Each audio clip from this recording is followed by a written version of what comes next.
Arsenal 2, West Ham nil. A solid game, great performance all around. If we look at it statistically, we dominated them in every single facet pretty much. Way more shots in 21 shots, way more possession, about 69 to 70% possessions, way more passes, a lot more corners. And while the scoreline was 2-0, I thought that maybe we could have done a bit more in the game. But overall, 3 points, top of the league, that's all we can pretty much hope for, right? And we just got to take our chances when they come. And I think the weirdest thing is that now that international break is literally around the corner, I think there's just way too many of those. I mean, I know it's a bit of a side note, but come on, enough with the international breaks. Like, let's just leave it to the side. But anyhow, I thought that in this game, a lot of people were excited to see that midfield. I think that's pretty much the main talking point of Rice, Eze and Odegaard. I think a lot of people, especially online, were talking about wanting to see that midfield because a lot of people wanted to see a creative masterclass. I'd like to call it the Wenger ball midfield, essentially, because in terms of creation, Eze and Odegaard, we know that they were going to do that. But the thing is with Odegaard, especially in this game, after that collision that he had with that West Ham player, it's very unfortunate. I mean, he has an injury, then he comes back, plays well, then he has another injury, and then he comes back and plays well. And it's just been a bit of a cycle for him. I don't think he's had a break, essentially, of just having a good run of games, especially in this side. But I think it doesn't look like that big of an injury to me on first glance,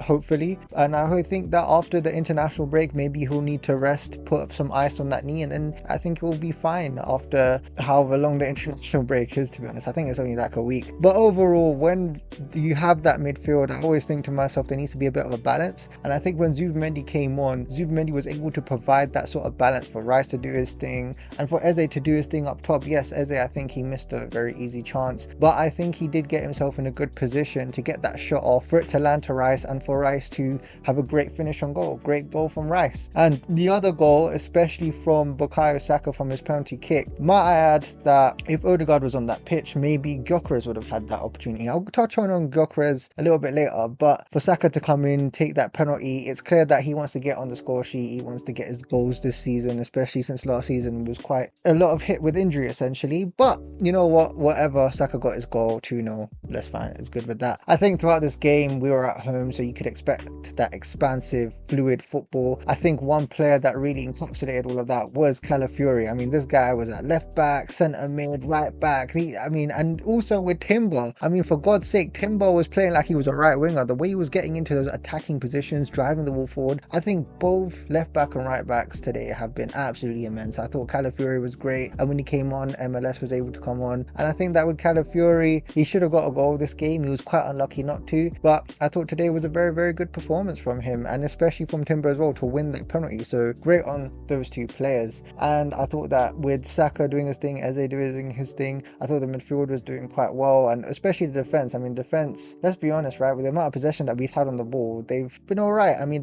West Ham weren't able to do too much today. Yes, defensively, they wanted to shut up and essentially park the bus, but throughout the game, there wasn't a part where I was like, yeah, I'm a bit worried about what they're going to do, but so far so good. And just to touch on Gyökeres, it's clear that today he had a really tough time with Mavropanos, and he wasn't really getting any chances. Essentially, he wasn't getting anything his way. I mean, there were crosses coming into him, but essentially just getting at the end of them, it just wasn't really happening. And I think that the more the games go on, the more pressure Gyökeres will have in order to score, which is expected of him because he's a big striker. He's one of the top strikers in the world, and he needs to score goals, essentially. Yes, we can talk about work rate, and probably I am going into a bit of another debate, but work rate is one thing, but there comes a point where if you look at your quality, you need to score goals. And I think that with the West Ham players, they were just covering him, whether it was corners, whether it was him making runs, they were just making sure that middle of the park was covered off and that he just wasn't able to get any of the ball. And that allowed other players like Trossard, who I thought played well today, and Saka and Martinelli to essentially do their thing. And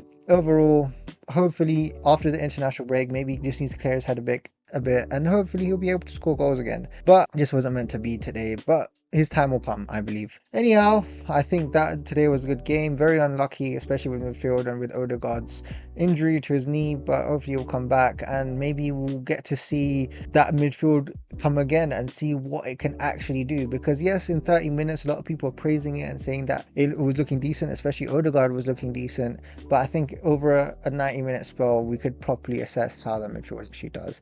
But anyhow, 2-0 to Arsenal. What are your thoughts? Please like and subscribe. And now with the international break, Well, at least we're top of the league. Anyhow, hope to see you soon in the next video. See you soon.